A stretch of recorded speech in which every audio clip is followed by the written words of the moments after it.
Energy readers, welcome back to the election 2019 coverage. And right now I'm talking with Duncan Kenyon, who is with the Pembina Institute, looks after their energy policy file. So welcome, Duncan. Hello, hello, welcome. Well, yeah, of course, welcome. How are you, Markham? I'm great. Well, let's get into this because we got a lot of stuff to cover. What role in general has energy policy played in this election?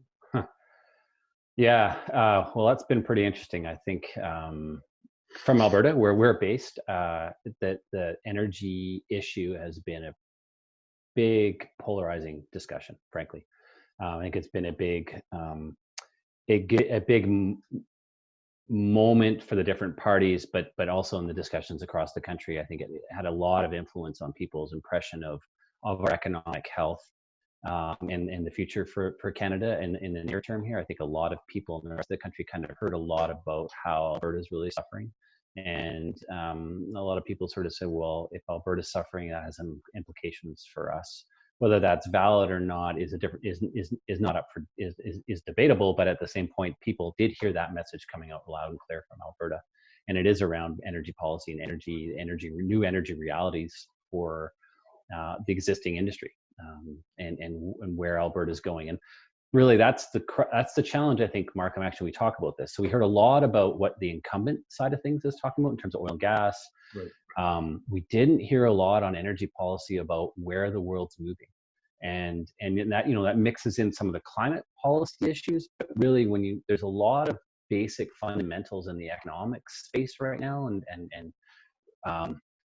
I call it sort of like there's this whole new reality in the global energy and economic systems that we are not talking about in Canada. We're kind of stuck in this, we just got to get our resources out of the ground and put it in a pipeline and we'll be fine, versus what is happening here. And that's not coming up in the discussions, but that old reality definitely influenced the election. Right, let's talk about that because that's a big, as you know, near and dear to my heart. Yeah. And when I write about this issue, I make the distinction that the energy transition, so the transition from fossil fuels to electricity generated by low carbon technologies like wind and solar, is related to climate policy, but it really is it's a separate thing unto itself, and it's driven now by technology change, markets, capital, consumers. It is not a creature of policy any longer. It might have been 50, 40, 30 years ago. It is not today. And Canada has not cottoned on to that. We are not having that discussion.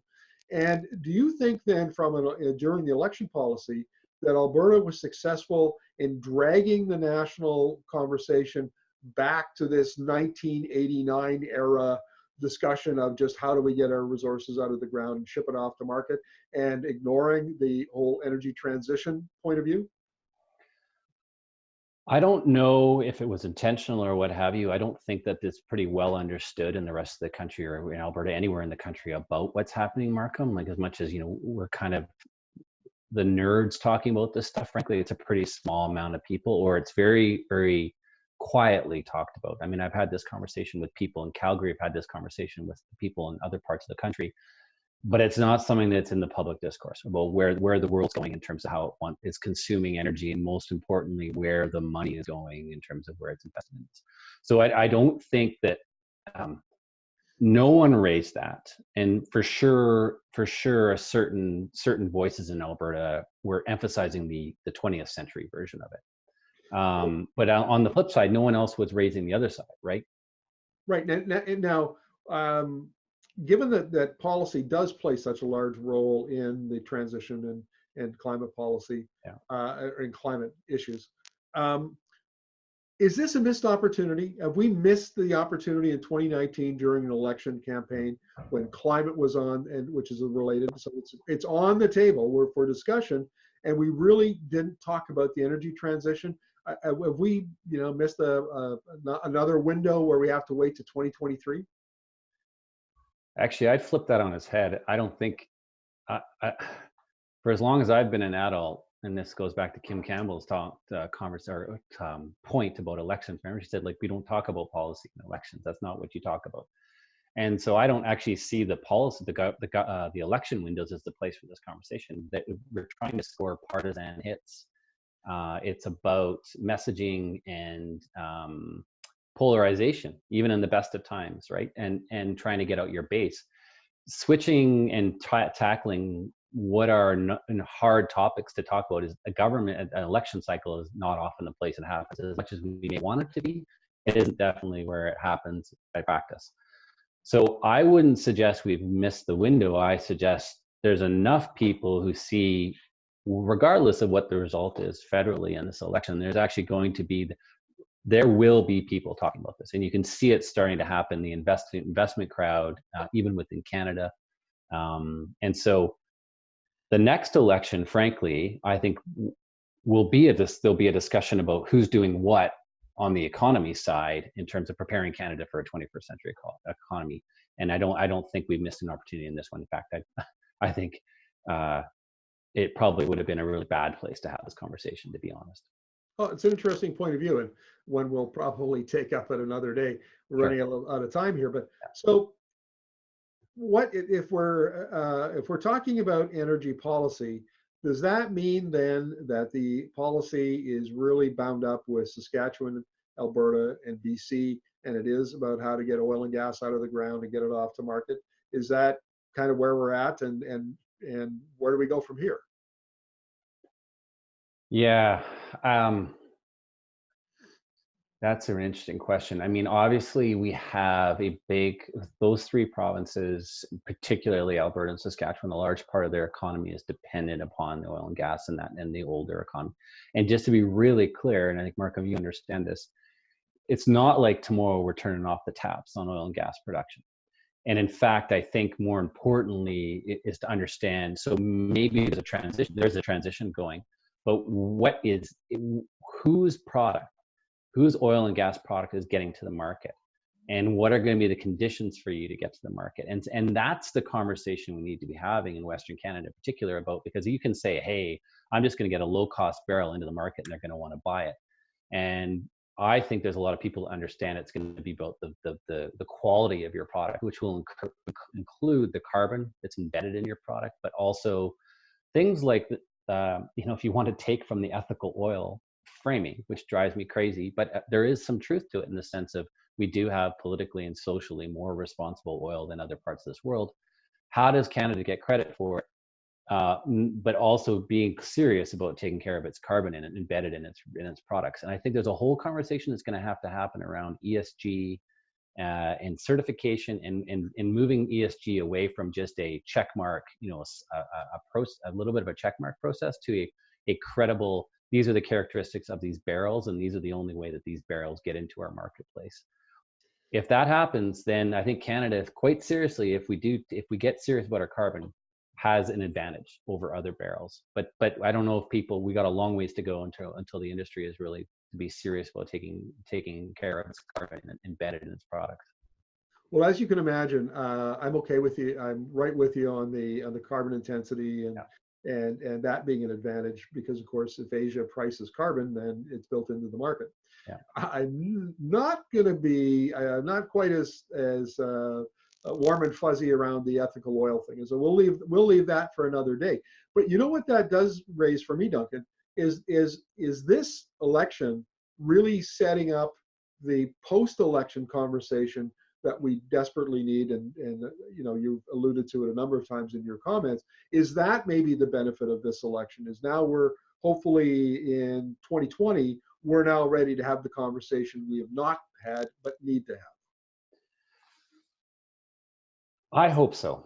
So I think when you saw some of the momentum that led into organizations like our own Pembina Institute and industry starting conversations that created the groundwork for the Alberta's Climate Leadership Plan, I think that was coming out of a really polarized, really ugly discussions between our public discourse in that 2011 to 2014 timeframe. This is uglier than that is in terms of the polarization.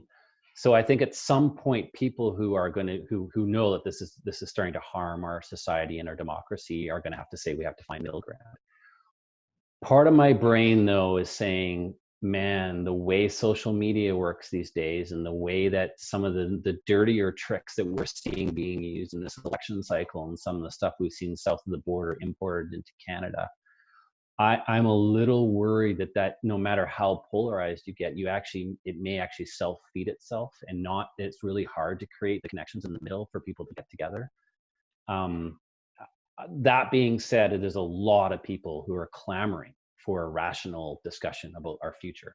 And so I have faith that Canadians will figure that out and put it together, and decision makers on that, and it will overcome some of these big challenges with social media and some of the more nefarious actions that are occurring there.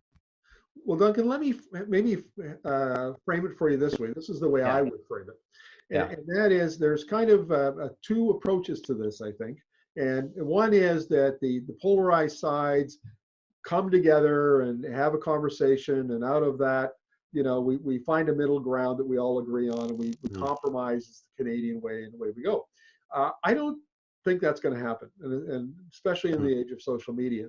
I'm more in the dialectic camp, which is that basically ideas compete, they clash, and they continue clashing until there is something new that emerges out of that competition, and we move on with a new, Hegel called it the synthesis, the thesis, the antithesis, you get a new synthesis. And frankly, I think that's where we're going. So from my point of view, if we're going to have a battle over energy policy, then we may as well gird our loins, get in the trenches, and have the battle. And the advantage that folks like you and I have is, I think we're on the side of the angels, and more importantly, I think we are that worldview that accommodates climate policy, lines up Alberta and Canada better with the energy transition and the climate crisis than what we're doing now. So I think that's my take for what it's worth. I think there's some economic forces that sort of will challenge another perspective in terms of making Alberta or the fossil fuel oil and gas economy. I think there's some reality to Canada. Markham, I kind of disagree with you, to be honest, about in terms of it being a battle, and that'll be the way things go, because I've talked to a lot of people in Alberta, small town Alberta, a lot of average folks, and they're fired up and angry, and usually start the conversation with me in a pretty negative space. However, when you start really talking to them about, they're not unaware of the challenges to their future, and they're not unaware that they may not see another boom. And it's those people who are going to, in my mind, not tolerate some of this continued promising and pandering to them, and going to ask for real solutions. And if that happens, then this whole winner takes all scenario, that doesn't work here, because these people are going to want to see. We can't have unicorns and fairies or 20th century thinking. That's my faith in this, and maybe that's ill placed. It's not exactly like rural Albertans have ever really fired up and stood up. Well, that's not true, but I feel like that's where a lot of hope is, really. At the end of the day, it's not going to be, God bless them, the kombucha drinking, latte sipping people in different parts of the country. It's going to be the people who are facing the challenge and need to come up with solutions, and can't just grasp a past dream. That's my hope. Well, you know what, Duncan, and that's fair comment. And I think what we've done is, we're not going to resolve this in this conversation, no. But we certainly set the stage for you and I to have another conversation about this specific topic. And if I can pull back again and bring it back to our election, that context, we're clearly, I think, setting up for a big conversation around these kinds of issues. If it's not 2020, it'll be 2021. It's imminent. And I think you and I both agree on that, and how we approach it, we maybe not quite, but maybe that's what this election did, is it's setting the stage for a conversation that absolutely must happen. Yeah, I hope that's the case. I really do. And as I said before, Marco, and you understand this, there's some realities here that are going on with technologies, economics, investment, that we'll see more and more come to play on a daily basis, it feels like. And at some point, we're going to have to pull our heads out of the sand in Alberta and maybe face what are realities for the province. Cool. Thanks a lot. Thank you, sir. I really appreciate this, and I'm going to get back and check the seat count, see where that's at. Yeah, exactly. Thanks, Markham. Thanks, Duncan.